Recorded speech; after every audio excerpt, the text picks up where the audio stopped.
آج ہم نماز پڑھ رہے ہیں اور اگر روزی روٹی میں کمی ہو جائے تو ہم کیا کہتے ہیں؟ روزی روٹی میں کمی آ جائے تو ہم کیا کہتے ہیں؟ یار جب سے نماز پڑھ رہا ہوں ہماری روزی روٹی تنگ ہو گئی ہے، ہمیں برکت نہیں ہو رہی ہے۔ ہم تو نماز بھی پڑھتے ہیں تو ایسا لگتا ہے جیسے اللہ کے اوپر بہت بڑا احسان کر کے آ رہے ہیں۔ مسجد سے نکلے، داڑھی پہ ہاتھ پھیرے، نکل، السلام علیکم، وعلیکم السلام، لگ رہا ہے جیسے اللہ پر بہت بڑا احسان کر کے آیا ہے۔ اور کچھ تو ایسے ہیں، ہم سے کہے جرجی صاحب جب سے ہم نے نمازیں پڑھنا شروع کی تب سے اور روزی روٹی میں تنگی ہو گئی، پتہ نہیں چل رہا کیا ہے۔ اس سے تو ہم پہلے جو نماز نہیں پڑھتے تھے، اس نے یہ نہیں کہا کہ ہم پڑھنا نہیں چاہتے، اس نے کہا مجھے وجہ بتاؤ مولانا صاحب، میں انکار نہیں کر رہا ہوں، میں کہتا ہوں نماز پڑھنا چاہیے، لیکن جب سے میں نے نماز پڑھنا شروع کی تب سے میرے اوپر اور پریشانیاں آنا شروع ہو گئی، میں کیا کروں مولانا صاحب آپ بتائیے۔ نماز نہیں پڑھتا تھا تو خوب ملتی تھی۔ ہم نے کہا آزمائش کس کا نام ہے، امتحان کس کا نام ہے؟ اللہ تعالیٰ نے کہا کہ ہم ہر مسلمان کو آزمائیں گے، آزمائش اس کی کریں گے۔ یہ آزمائش، یہ امتحان کس چیز کا نام ہے؟ سوچ کتنی بدل گئی، سوچ کتنی بدل گئی۔ آج ہم نماز پڑھ رہے ہیں اور اگر روزی روٹی میں کمی ہو جائے تو ہم کیا کہتے ہیں؟ روزی روٹی میں کمی آ جائے تو ہم کیا کہتے ہیں؟ یار جب سے نماز پڑھ رہا ہوں ہماری روزی روٹی تنگ ہو گئی ہے، ہمیں برکت نہیں ہو رہی ہے۔ اور اللہ کے نبی کے زمانے میں ایک صحابی اسلام لائے، ایک شخص اسلام لایا، صحابی بن گیا، اور جب صحابی بنا تو نماز شروع کر دی، اور جب نماز شروع کی تو وہ بکریوں کا ایک ریوڑ ان کے پاس ہو گیا، اس کے بعد اونٹوں کا ریوڑ ہو گیا، اس کے بعد ان کے پاس لمبی چوڑی رقم تیار ہو گئی، بہت امیر آدمی ہو گئے۔ وہ نماز پڑھ رہے ہیں اور دولت ان کے پاس آ رہی ہے، بھیڑیں، بکریاں، اونٹ، مالک۔ وہ آئے اللہ کے نبی کے پاس اور کہنے لگے کہ اللہ کے رسول میں بڑا کنفیوز ہوں، جب میں اسلام نہیں لایا تھا تو میں بہت غریب تھا، اور جب میں اسلام لایا اور نماز پڑھنے لگا، جب سے میں نے نمازیں پڑھنا شروع کی میرے پاس بکریاں آنا شروع ہوئی، بھیڑیں آنا شروع ہوئی، اونٹ آنا شروع ہوئے، گھوڑے آنا شروع ہوئے، کھچر آنا شروع ہوئے، میرے پاس دولت رکنے کا نام نہیں لیتی ہے۔ اللہ کے نبی نے فرمایا ٹھیک ہے، تمہاری عبادت کی برکت ہے، اللہ تمہیں نواز رہا ہے۔ اس نے کہا نہیں، اے اللہ کے نبی میں یہ سوچ رہا ہوں، اے اللہ کے رسول میں یہ سوچ رہا ہوں، کہیں اللہ میری عبادتوں کا صلہ، اللہ میری نماز کا صلہ، اللہ میری نماز کا بدلہ اور نماز کا انعام اسی دنیا میں تو مجھے نہیں دے رہا ہے، اور آخرت میں کہیں ہمیں محروم تو نہیں کر دے گا؟ ایسا تو نہیں کہ دنیا میں مجھے سب کچھ مل جائے اور اللہ تعالیٰ آخرت میں ہمیں ہماری عبادتوں کا کوئی صلہ نہ دے؟ الٹی سوچ، ہماری الٹی سوچ۔ مولانا جب سے میں نے نمازیں پڑھنا شروع کی برکت ہی نہیں ہو رہی ہے، اور وہ کیا کہہ رہے ہیں؟ اے اللہ کے رسول جب سے میں نے نمازیں پڑھی دولت رکی نہیں رہی، کہیں اللہ ہمیں اسی دنیا میں تو نہیں دے رہا ہے اور آخرت میں کہیں محروم تو نہیں کر دے گا؟ سوچ بدلو، اپنی سوچ۔ وَلَنَبْلُوَنَّكُمْ بِشَيْءٍ مِّنَ الْخَوْفِ وَالْجُوعِ وَنَقْصٍ مِّنَ الْأَمْوَالِ وَالْأَنفُسِ وَالثَّمَرَاتِ وَبَشِّرِ الصَّابِرِينَ۔ اللہ کہتا ہم تمہیں آزمائیں گے، مسلمانوں سنو، اللہ کہتا ہم تمہیں آزمائیں گے۔ وَلَنَبْلُوَنَّكُمْ بِشَيْءٍ مِّنَ الْخَوْفِ، ہم تمہیں آزمائیں گے خوف ڈال کر، ایسے حالات پیدا کر دیں گے کہ تم ڈرو گے۔ جیسے آج پورے ہندوستان کے ہی نہیں پوری دنیا کے حالات پر آپ نظر ڈالیے، آپ اور کسی ایک جگہ پر بھی آپ دیکھ لیجئے کہ مسلمان جہاں رہتا ہے اس مسلمان کو کہیں امن، کہیں شانتی، کہیں سکون اس کو نظر آ رہا ہے؟ مجھے بتائیے، ایران کے حالات دیکھیے، مسلمان کہیں سکون کے ساتھ ہے؟ سیریا کے حالات دیکھیے، مسلمان کہیں سکون کے ساتھ ہے؟ لبنان کے حالات دیکھیے، کہیں مسلمان سکون کے ساتھ ہے؟ عراق کے حالات دیکھیے، مسلمان کہیں سکون کے ساتھ ہے؟ فلسطین کے حالات دیکھیے، مسلمان کہیں سکون کے ساتھ ہے؟ اردن کے حالات دیکھیے، مسلمان کہیں سکون کے ساتھ ہے؟ مجھے دنیا کا کوئی ایسا چپا بتائیے جہاں مسلمان رہتا ہے اور وہاں سکون کے ساتھ ہو۔ آپ اپنا پڑوسی ملک دیکھ لیجئے، مسجدوں میں بمباری ہو رہی ہے، ایک دوسرے کو مار رہا اور قتل کر رہا ہے۔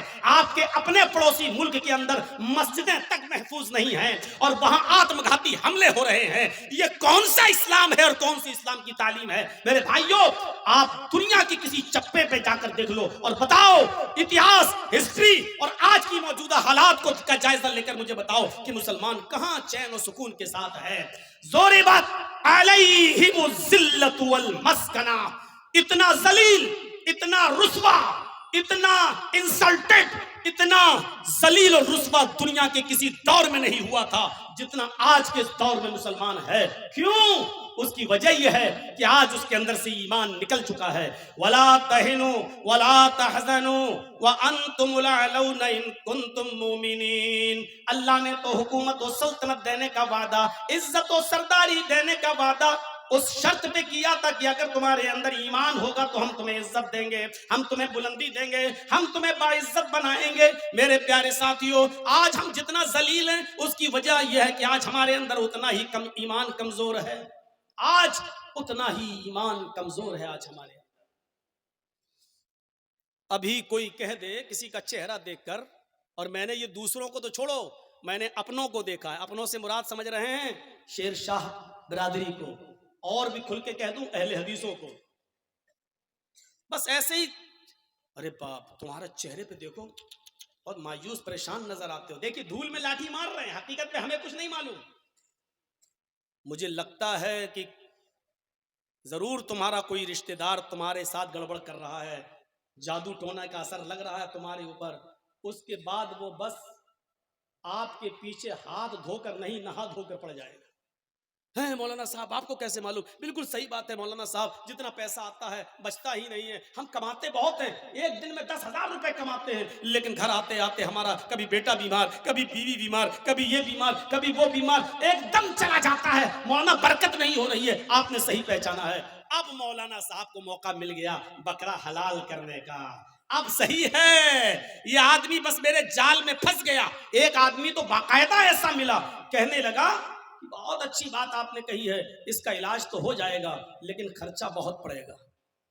اس بیچارے مجبور آدمی نے کہا کہ کتنا خرچہ لگے گا مولانا صاحب؟ کہ بہت زیادہ نہیں، بس دنیا میں 1,24,000 نبی آئے، ہر نبی کے نام پر 1 روپیہ دے دو، تمہاری مصیبت حل ہو جائے گی. اب سوچو کہ ہر نبی کے نام پر 1 روپیہ دے گا تو 1,24,000، یعنی مولوی صاحب کی ڈیمانڈ یہ ہے کہ 1,24,000 روپے ہم کو دے دو، تمہاری مصیبت دور ہو جائے گی. اور اس کو کم آنکنے کا انداز دیکھو، ہر نبی کے نام پر 1 روپیہ. ارے ایک نبی کے نام پر 1 ہی روپیہ تو مانگ رہے ہیں. اس سے پوچھو کہ ایمان تو تیرا محمد الرسول اللہ پر ہے، اقرار ہے کہ اللہ نے اور بھی نبی بھیجے ہیں، ایمان تو محمد الرسول اللہ پر ہے، اور اس بات پر بھی ایمان ہے کہ اگر وہ سارے کے سارے نبی کے دور میں، کسی بھی پیغمبر کے دور میں اگر محمد رسول اللہ آ جاتے تو اس نبی کو بھی محمد پر ایمان لانا پڑتا، اس رسول کو بھی محمد رسول اللہ پر ایمان لانا پڑتا. جب اس رسول کی رسالت محمد رسول اللہ کے آ جانے کے بعد کالعدم ہے، منسوخ ہے، تو پھر اس کے نام پر تو پیسہ کیسے مانگ سکتا ہے؟ اس کے نام پر تو روپیہ کیسے مانگ سکتا ہے؟ اس کے نام پر تو پیسہ کی ڈیمانڈ کیسے کر سکتا ہے؟ یہ کوئی سوال اگر کر دے گا تو کہہ دیں گے وہابی ہو تم، ہٹ تم یہاں سے. یہ اتنی عقل تو وہابیوں کے پاس ہوتی ہے، تمہارے پاس کہاں سے آتی؟ میرے ساتھیوں، اللہ نے کہا یا ایھا الذین آمنوا وَلَنَبْلُوَنَّکُمْ بِشَیْءٍ مِّنَ الْخَوْفِ، ہم خوف ڈال کر بھی تمہیں آزمائیں گے. یہ خوف نہیں ہے تو اور کیا ہے؟ آج کے حالات پر ذرا نظر ڈالیے. خوف ڈال کر بھی ہم تمہیں آزمائیں گے. وَالْجُوعُ، ایسے حالات پیدا کر دیں گے کہ تم بھوکے رہنے پر مجبور ہو جاؤ گے. کاروبار فیل، صبح کھا لیا تو شام کو بھوکے، شام کو کھا لیا تو صبح بھوکے، بھوک سے تم تڑپنے لگو گے، ہم تمہیں بھوکا رکھ کر بھی آزمائیں گے. وَنَقْصٍ مِّنَ الْأَمْوَالِ، تمہارے مالوں میں نقصان کر کے بھی ہم تمہیں آزمائیں گے. وَالْأَنفُسِ، تمہاری جانیں لے کر بھی ہم تمہیں آزمائیں گے. دیکھیے کیسی کیٹاگری بیان کی اللہ نے. خوف ڈال کر بھی آزمائیں گے، بھوکا مار کر، بھوکا رکھ کر بھی آزمائیں گے، تمہارے مالوں میں نقصان پہنچا کر بھی تمہیں آزمائیں گے، تمہاری جانیں لے کر بھی آزمائیں گے. والثمرات، تمہارے پھل فروٹ، کھیتیاں باڑیاں، کھیت اور سبزیاں برباد کر کے بھی ہم تمہیں آزمائیں گے. یعنی تمہارے کھیتوں میں نقصان کر کے جس کی تم پیداوار کرتے ہو، مکئی، چاول، دھان، بھٹا، جن چیزوں کو تم زمین میں اگاتے ہو، زمین سے پیدا کرتے ہو، پھل فروٹ سبزی کی شکل میں، اناج کی شکل میں، ہم اس کو بھی برباد کر کے ہم تمہیں آزمائیں گے. ان تمام شکلوں میں ہم تمہارا ایگزام لیں گے، ہم تمہارا امتحان لیں گے. وَبَشِّرِ الصَّابِرِينَ، اے محمد صلی اللہ علیہ وسلم، میرے جو بندے ان تمام چیزوں میں صبر کر لیں اور اللہ کے علاوہ کسی اور کا دامن نہ تھامیں، اللہ کے علاوہ کسی اور کا دامن نہ پکڑیں. اللہ کہتا ہے وبشر الصابرین، ایسے لوگوں کو جنت کی بشارت دے دو، ایسے لوگوں کو جنت کی خوشخبری سنا دو، ان لوگوں کے لیے جنت ہے۔ ہم مسلمان بنے پھر رہے ہیں، خوف برداشت نہیں کر سکتے ہیں، مالوں میں نقصان ہو جائے تو اللہ کو دوش دینے لگتے، میں نے کیا بگاڑا ہے۔ کافروں کو ملے حور و قصور اور مسلمان کو فقط وعدے حور۔ دنیا میں ساری نعمتیں بے نمازیوں بے روزگاروں کے پاس موجود ہیں اور ہمیں کچھ نہیں مل رہا ہے، ہم عبادت کر رہے ہیں تو اور زیادہ پریشانی، آپ اللہ سے شکایتیں کرنے لگتے ہیں۔ میرے بھائیوں، یہ سب سے بڑی جہالت ہے ہماری، یہ سب سے بڑی جہالت ہے ہماری۔ ہمیں پکا اور سچا مسلمان بننا ہے، ہمیں یہ دیکھنا ہے کہ ہم اللہ کی عبادت کے ساتھ ساتھ اس کی مخلوق کا کتنا حق ادا کر رہے ہیں۔ ارے تم تو انسانوں کی بات کرتے ہو اور چرچیز تم تو پڑوسیوں کی بات کرتے ہو۔ اسلام تو یہ کہتا ہے کہ کسی بھی کبوتر کو، کسی بھی مرغی کو، کسی بھی جانور کو باندھ کر اس پر نشانہ نہ لگاؤ۔ کتنے لوگ ایسے ہیں جو جانوروں پر نشانہ لگاتے ہیں، کتنے لوگ ایسے ہیں مستقبل قریب کے اندر، ماضی قریب کے اندر ایسے بہت سے لوگوں کو تو میں نے اپنی آنکھوں سے دیکھا ہے جو جانوروں کو لڑایا کرتے تھے۔ دیسی مرغ کی لڑائی ہوا کرتی تھی، ان میں ناخن ان کے بڑے بڑے کر دیے جاتے تھے اور مرغ آپس میں لڑاتے ہیں، جب تک وہ خون کھچر نہ ہو جائے اور ایک مرغا جب تک بھاگ نہ جائے تب تک ہار جیت کا فیصلہ نہیں ہوتا۔ پتہ نہیں اب یہ ہوتا ہے کہ نہیں ہوتا ہے۔ ہمارے اتر پردیش میں یہ جہالت آج بھی چلتی ہے، مجھے نہیں معلوم کہ آپ کے بہار و بنگال میں کیا کنڈیشن ہے۔ میرے پیارے ساتھیوں، اسلام اس لڑائی کو، جانوروں کی اور پرندوں کی اس لڑائی کو بھی حرام قرار دیتا ہے اور مرغ کو لڑا کر زخمی کرنے والوں کو بھی مجرم قرار دیتا ہے۔ میرے پیارے ساتھیوں، اسلام تو وہ پیارا مذہب ہے کہ ایک عورت نے ایک بلی کو پکڑ لیا اور بلی کو پکڑنے کے بعد باندھ دیا اور 3 دن اس کو بھوکا اور پیاسا رکھا، یہاں تک کہ وہ مر گئی۔ نہ چھوڑتی تھی کہ وہ شکار کر کے اپنا غذا حاصل کر لے، اپنا رزق حاصل کر لے، نہ خود اس کو کھانا دیتی تھی۔ بلی بھوکی پیاسی مر گئی۔ وہ نمازی تھی، سنو، ہاں غور کرو حدیث کے الفاظ پر، وہ نمازی تھی، وہ روزے دار تھی، وہ اللہ کی عبادت بھی کیا کرتی تھی، اللہ کو مانا بھی کرتی تھی، لیکن اس نے اللہ کی ایک مخلوق بلی کو باندھ دیا، اس کو بھوکا رکھا اور پیاسا رکھا اور اس بلی کو بھوک اور پیاس کی شدت سے مار ڈالا۔ لیکن جب یہ عورت مری تو اللہ تعالیٰ نے اس کی نمازوں کے بدلے اس کو جنت نہیں دی، اس کے روزوں کے بدلے اس کو جنت نہیں دی، اس کی زکوٰۃ اور خیرات کے بدلے اس کو جنت نہیں دی۔ اللہ کے نبی فرماتے ہیں اللہ رب العالمین نے اس عورت کو جہنم کے اندر داخل کر دیا، اس لیے کہ اس نے بلی کو بھوکا اور پیاسا رکھا تھا اور مار دیا۔ نماز پڑھ لینے کا نام اسلام نہیں ہے، روزہ رکھ لینے کا نام اسلام نہیں ہے، عبادت ہے ٹھیک ہے، لیکن اسلام یہ ہے کہ تم اللہ کی مخلوق کے ساتھ بھی رحم کرو، اللہ کی مخلوق، اللہ کی سرشٹی کے ساتھ بھی تمہیں رحم کا برتاؤ کرنا ہے۔ یہ عورت بلی کو باندھ کے رکھی تھی، جب مری بلی تو مر گئی بھوکی پیاسی، لیکن نماز اور روزہ رکھنے کے باوجود جنت کی مستحق نہیں ہوئی۔ اور بخاری پڑھیے، ایک عورت ایسی بھی تھی جو بد چلن تھی۔ اب بد چلن کا خلاصہ نہیں کروں گا، آپ سمجھ جائیے کہ بد چلن کس کو کہتے ہیں، بس دوسرے لفظوں میں کہہ دوں کہ وہ طوائف تھی، کیونکہ حدیث میں فاحشہ کا لفظ موجود ہے، یعنی جسم فروش تھی، پیسہ لیتی تھی اور اپنا جسم بیچتی تھی، بد چلن تھی، زانیہ تھی، بدکار عورت تھی۔ اس نے ایک جنگل میں ایک کتے کو دیکھا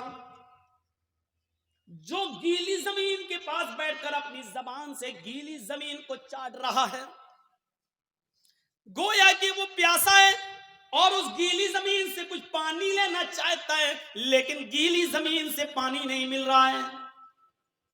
حدیث کے الفاظ ہیں، اس عورت کو اس کتے پر رحم آ گیا، اس نے اپنا موزہ اتارا، ایک روایت میں آتا ہے اس نے اپنی اوڑھنی، اپنا دوپٹہ اتارا، اس نے اس دوپٹے کو کنویں میں ڈالا۔ ایک حدیث میں آتا ہے کہ اس نے اپنا موزہ، چمڑے کا موزہ چلتا تھا، وہ چمڑے کا موزہ اتارا، اپنی اوڑھنی میں باندھا اور اس اوڑھنی کو چمڑے کے موزے کے ساتھ جب کنویں میں ڈالا تو کنویں کا پانی اس موزے میں، اس چمڑے کے ساکس میں آ گیا، پورا موزہ اس نے پانی سے بھر لیا اور وہ کتے کے پاس آئی اور اس نے پانی اس کتے کے منہ کے پاس الٹ دیا، کتے نے اپنی زبان سے چاٹ چاٹ کر وہ پانی پی لیا۔